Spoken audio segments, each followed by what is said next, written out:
Hello दोस्तों, नमस्कार। हमारे नए वीडियो में आपका स्वागत है। आज हम आपको वर्गमूल निकालना सिखाएंगे, किस प्रकार से शॉर्ट ट्रिक से हम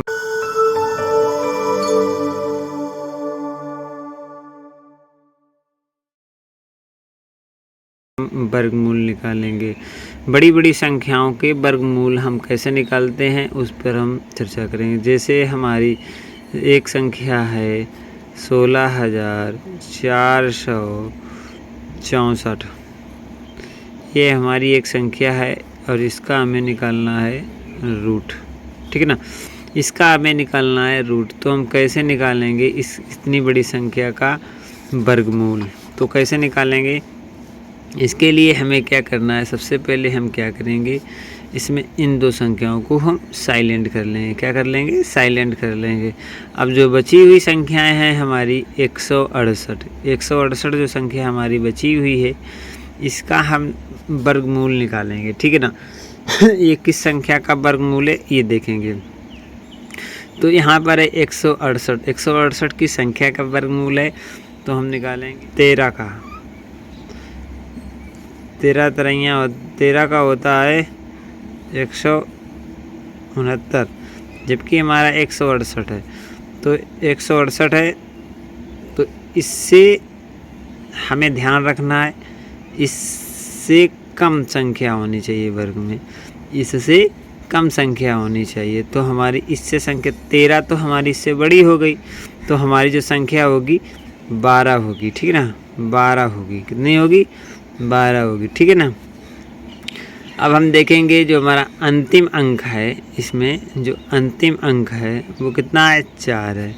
अब हम यहाँ पे ध्यान से देखेंगे कि जो हमारा रूट है, जैसे जिसका हम निकाल, जैसे 1 का वर्ग कितना आएगा? 1। 2 का वर्ग कितना आएगा? 4। और यहाँ पे 3 का वर्ग कितना आएगा? 9।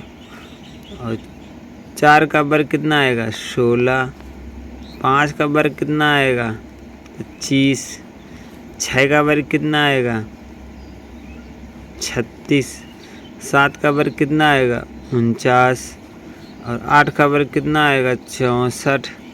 9 का वर्ग कितना आएगा? 81। तो अब यहाँ से देखेंगे 4 जो है हमारा संख्या, तो किसके वर्ग में आता है? तो एक तो ये 2 के वर्ग में आता है, ठीक है, और दूसरा हमारा आता है 8 के वर्ग में। अब हमारी जो अंतिम संख्याएं होंगी वो या तो 2 होगी या होगी हमारी 8। ठीक है ना। तो अब हमें ये कैसे पता लगाएं कि हमारी 2 होगी या 8 होगी? तो हम क्या करेंगे, इसमें हम 12 और 13 का वर्ग निकालेंगे। क्या निकालेंगे? 12 और 13 का। ठीक है, 12 12 होता है। देखो 12 का वर्गमूल जो होगा वर्ग हमारा, तो वो होगा 144। और एक इसके आगे की संख्या जैसे है हमारी 12, इसके बाद आती है 13, और 13 का वर्गमूल हमारा होता है 169। अब हमें ये देखना है इसमें सबसे पास वाली संख्या कौन है। तो सबसे पास वाली संख्या जो हमारी है, इसके 168 के जो पास वाली संख्या है वो क्या है? 169 सबसे पास है, तो हमारा ये वाला नंबर होगा। तो क्या होगा? 12 और 8। तो इसका जो वर्गमूल हो जाएगा वो 128 आएगा। अभी आपको ये समझ में आया होगा। एक बार और इसे एक और क्वेश्चन से हल कर लेंगे, एक और इसका प्रश्न लेंगे, फिर हल करके बताएंगे, आपको अच्छी तरीके से समझ में आ जाएगा। चलिए देखते हैं। अगला हमारा जो है रूट, एक और संख्या लेते हैं। जैसे हम लेते हैं 42, 6 और 95। ठीक है, तो यहाँ पर हमने ये संख्या ले ली। अब इसका हमें रूट निकालना है। इसके लिए हम क्या करेंगे? सबसे पहले हम क्या करेंगे, इन दो संख्याओं का हमें साइलेंट करना है, मतलब इन दो संख्याओं को हमें भूल जाना है। अभी इसकी बात नहीं करें, अब इन 3 संख्याओं की हम बात करेंगे। ठीक है, तो इन 3 संख्याओं में हम बात करेंगे ये किस संख्या का वर्गमूल हो सकता है। इससे कम होना चाहिए, इससे ज़्यादा नहीं होना चाहिए, ये हमें ध्यान में रखना है। तो ये किस संख्या का वर्गमूल होगा, तो ये हमें पहले निकालना है। तो हम देखेंगे कि ये हमारा हो जाएगा कि 25 का नहीं होगा, हम निकालते हैं 20 का होता है 400, ठीक है। 20 का जो वर्गमूल होता है वो होता है 400, ठीक है। और 21 का क्या होगा, तो 21 का वर्गमूल निकाल लो भैया। 21 का जो वर्ग होगा वो क्या, यहाँ पे हम देखेंगे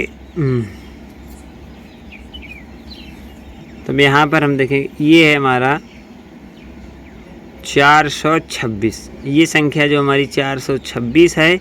अब हमें इसका निकालना है वर्ग, कौन सी संख्या हमारी इसकी वर्गमूल होगी वो हमें देखना है। 426 जो संख्या है वो किसका वर्गमूल है वो हमें देखना है।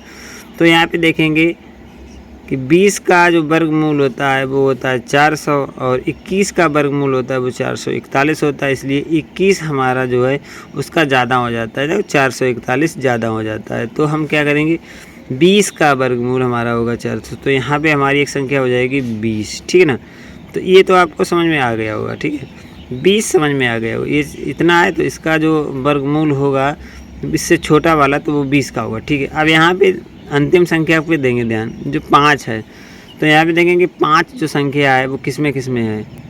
5 जो संख्या है हमारी वो 5 में है, ठीक है ना। 5 जो अंतिम है वर्ग का वो 5 में है और किसी में है नहीं, तो यहाँ पे हम रख देंगे 5। तो ये हमारा 205 इसका वर्गमूल हो जाएगा। आशा करते हैं ये आपको समझ में आया होगा। चलिए एक और उदाहरण से और महत्वपूर्ण उदाहरणों से समझते हैं। जैसे हमारा ये है नंबर है 484 का हम रूट कैसे निकालेंगे। तो 484 का रूट निकालने के लिए हमें पहले दो संख्याओं को साइलेंट करना है, ठीक है, समझ गए होगे आप। अब यहाँ पे हमें क्या करना है, जैसे ये 4 है तो 4 का जो रूट होता है जो होता है वो 2 होता है, ठीक है। अब ये समझ में आ गया। अब यहाँ पे बचा है हमारा 84। अब हम देखेंगे जो हमारा अंतिम अंक है 4 है, ठीक है ना। ये अंतिम अंक हमारा 4 है। तो 4 किस में आता है, एक तो आता है 2 में, ठीक है, 2 दूना 4, और 4 किस में आता है वो यहाँ पे देखेंगे 4 किस में आता है, एक तो आता है 2 में 4 और एक 4 आता है 8 में, ठीक है।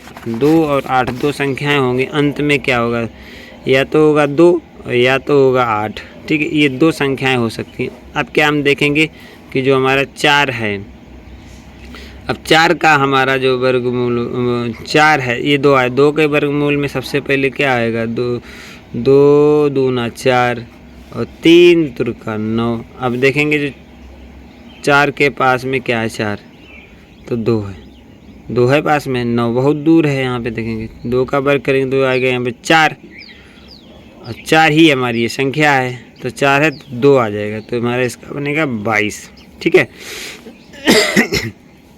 यदि 9 के पास में होती संख्या तो हमारा आता 8, ठीक है, समझ में आएगा। अब अगला देखेंगे, यहाँ पर भी यही करेंगे, यहाँ पे इन दोनों को हम साइलेंट कर लेंगे, ठीक है। इस वाले उदाहरण में हम इन दोनों को साइलेंट। अब हमारा ये नंबर है 68, 68 का हम निकालेंगे तो इसका रूट होता है 64, 64 होता है पास में 8 8 64, ज़्यादा नहीं होना चाहिए, कम होना चाहिए, तो 8 हो जाएगा, ठीक है ना। अब हम देखेंगे 24, इसके अंत में कितना है 4, तो 4 दो संख्याओं के अंत में होता है, या तो होगा 2 में या तो होगा 8 में। अब हम जब इसका निकालेंगे तो 8 8 64, तो इसका होगा सबसे पहले हमें मालूम होना चाहिए 2 इसके भी पीछे हो जाएगा, क्योंकि हमारा जो 64 और मतलब 8 का और 9 का, 8 का होगा 64 और 9 का होगा 81। अब इसके 68 के पास में क्या है, 64 ही पास में है, ठीक है, तो यहाँ पे 2 आ जाएगा, ठीक है, तो 82 हो जाएगी इसका। अब चलते हैं इस उदाहरण की तरफ, इसमें देखें कि समझेंगे क्या होगा। देखो यहाँ पे 2 हैं, इनको हम साइलेंट कर लेंगे। अब हमारा जी 68 बचा है, 68 बचा है, तो 68 का होता है 8 होता है। अब यहाँ पे देखेंगे कि 8 8 64, तो यहाँ पे देखो 9 किस में आता है, एक तो आता है 3 में 9 आता है, और किस में 9 आता है, इसके वर्ग में देखेंगे यहाँ पे तो 3 में 9 आता है, और किस में 9 आता है, 7 में 9 आता है, ठीक है। 3 में 9 आता है और आता है 7 में 9, तो 3 में 9 आए और 7 में 9 है, ठीक है, ये तो मालूम।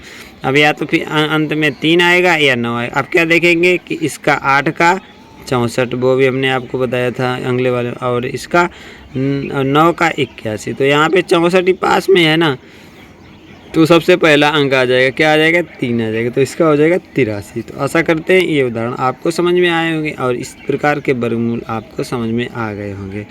तो यदि हमारा वीडियो अच्छा लगा हो तो वीडियो को लाइक करें, चैनल को सब्सक्राइब करें।